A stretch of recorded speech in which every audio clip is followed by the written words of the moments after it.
Hello, everybody. The Noble 111 here, back again with another movie review. Happy 2026 to everyone watching in 2026.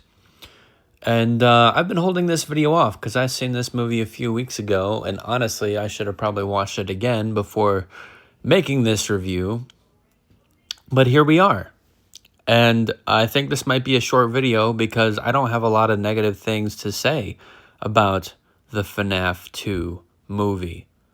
It came out, and for those who watched my Minecraft movie review, you probably know how I felt about the first FNAF movie. I was not that big of a fan, but this one is different. This one feels different than the first one, and not a lot of sequels can mix it up like that. I'm not saying it's completely different, and if I rewatched the first one, I probably would be like, "Oh, these movies are a lot more similar than I thought they were." But I enjoyed FNAF 2 movie. I did. I enjoyed it. I don't know if I'd say I'm a fan. I don't know if I would say I'm extremely enthusiastic about it, but I'd like it enough to say it was a good film. And the movie's been out for a minute now, but I will still talk as if you can go see this movie. I think you can still go see this movie. But not scary at all. Not scary in the slightest, not scary. I would say even maybe the first FNAF movie was a little bit more scary than this one. So if you're going in looking for a horror film, you're in the wrong place. Don't watch this movie if you're looking for a scary movie. This movie is not scary. Do you not see these animatronics? They are not scary. It just doesn't translate well to movie. In games, 10 years ago in games, it was good. Now in movies, it just doesn't work. It just doesn't work. And I don't even think the movie's trying to be scary though. I mean, maybe one or two jump scare attempts, very similar to the first one, but I feel like the jump scares worked a little bit better in the first one. Maybe that's just me. But yeah, not a scary movie, but that's okay. I don't think it had to be a scary movie. I think the main thing that benefits this movie is its story, which I feel like was very much sloppily done in the first movie. Now, there are some story elements in the first movie with Mike and his brother. We don't know what happened to his brother, but it seemed very weird and very unpaid off and very unresolved and confusing. At least to me, I found it confusing. And I don't think there was a proper payoff. This movie kind of ignores that plot line entirely.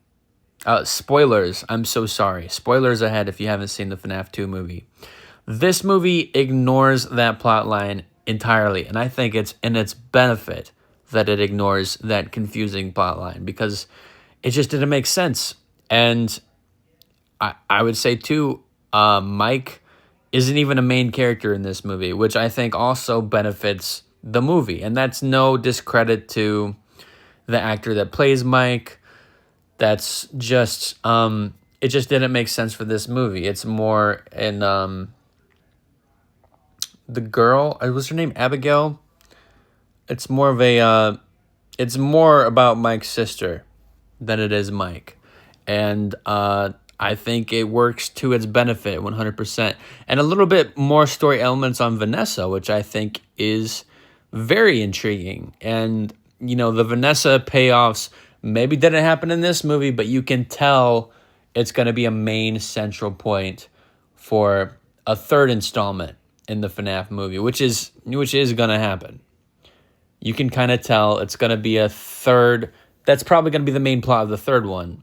And I know you could think like, okay, Avengers 2, Age of Ultron, random call out, but I think about that movie a lot, how a lot of that movie was building up the future Marvel movies rather than being its own movie for the most part, with all the cutback scenes of Thor and Iron Man and everybody, and it's just like, oh, this is just like commercials for the next future movies. Well, it doesn't feel that way in the FNAF 2 movie. The cutscenes and the flashbacks with Vanessa are done very well, and even the intro to the movie is a throwback flashback scene that does involve Vanessa, but her as a kid, which is it's very intricate, very intricately done, a lot better done than the first FNAF movie. I would say by miles, by leagues. Maybe I need to go rewatch the first FNAF movie because I could be wrong.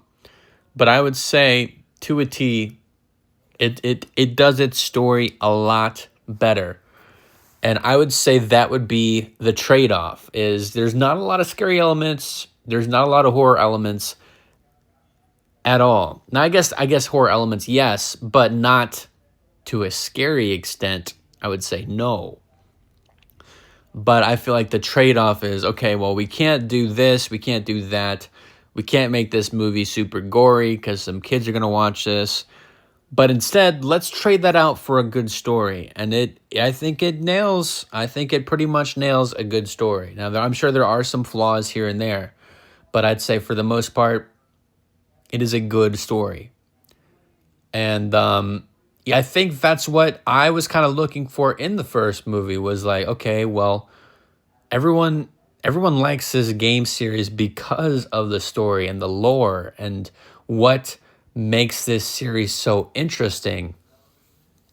And it seems like we never got like a real translation of that to kind of clear the air on some things from the video games. And I feel like the second movie does that a lot. Now, I know some people have said that it is not canon to the games, but I feel like part of me believes that's not true. Part of me believes is that this is 100% canon. I feel like that's just a safe blanket to be like, oh, well, if people don't like these changes, then we'll just say it's not canon. But I feel like this is Scott's main vision for the series, and I find it very interesting. And the puppet, I've gone this far and I haven't even mentioned the puppet. The puppet is a very interesting character in this film. I think it was done very well, and explaining the other locations, explaining this is the older location. I feel like a lot of that was done very, very well and very good. And I can kind of see the vengeance with the puppet being one of the first victims and stuff like that. It makes sense to me. And I would say the only character, I would say the only character that is more enticing than the puppet that was introduced in this film is Michael Afton himself. Michael Afton, whoever was the actor for Michael Afton, did a phenomenal job. And that was probably the most scariest part of the movie, was Michael Afton. And he's just a human. I feel like they played into his sinister side amazingly. And like his motives seem clear, his character seems obvious, but at the same time, it's unputting and it makes you uneasy. And I like that a lot. And I really hope he returns in the future installments of this series, because I really think he's one of the highlights, 100%. And I think he's Purple Guy. He wears a badge in the movie. I'm pretty sure he's supposed to be Purple Guy. And I know there were some theories in the past about, oh, maybe he's Purple Guy, maybe he's Springtrap, we don't know. I think this confirms that he's Purple Guy. I think that's 100% in confirmation. And real quick, too, something I want to mention about the first movie. This might get me some flack, but Matthew Lillard was barely in this movie at all. And I think that also plays in the benefit of this movie. Now, I know what you're saying. What do you talk about? Matthew Lillard is one of the greatest actors of all time. Okay, if you think that, sure, that's okay. But I think he is too tacky. I personally can't take him extremely serious when he's on screen. And his role is supposed to be very serious when he's on screen. Whereas I don't really like his character a whole lot. I do like the character of Michael Afton and how his actor portrays him. I think that is a beautiful representation. And there are some elements of the William Afton that I like and the Spring Bonnie stuff that I like, but not something that I can fully say that I love. It just seems tacky and out of place, and I feel like that kind of fell on FNAF 1 movie's downfall, is that a lot of the elements of that movie just seem tacky and out of place. Whereas this one is like a great rebound, in my opinion. A great rebound. And is, animatronics probably look goofier, but the elements feel so much more serious. So much more serious in this film. And I do think it's for its benefit. And like I said, story probably the biggest highlight of this film. And I'm actually looking forward to more installments. I am. And we'll see where they go from here. I don't think the third one's going to be good. I still have my expectations low. Because if they're going like the games, the third one's going to be like FNAF 3. And in my opinion, you can't keep a lot of these characters. You can't keep Mike's sister. You can't keep Mike too much longer in this series, right? It just wouldn't make a whole lot of sense. But there's such core characters to this movie franchise that they would have to rewrite some elements to make it fit and make it work, which is very interesting. But I could see Vanessa being a main point and maybe even main character of the third movie in the series, which would make a little bit more sense. And I think that would be a decent translation where it's like, okay, we're going to drop Mike, we're going to drop Mike's sister, and Vanessa is the main character. And I feel like that's a smooth transition where you don't need those old characters anymore, because Vanessa's already a really strong character that can probably lead her own film. Kind of like how they did with Mike in this movie. They're like, Mike, he had his time to shine in the first one. If you want to see Mike's story, go watch the first one. But the second installment is not a Mike-centric story. And I feel like it worked in its benefit. And again, that's no discredit to the actor that plays Mike. That's no discredit to the character of Mike, but just some of the writing elements in the first movie were a little too scatterbrained and not fully cohesive enough to make sense.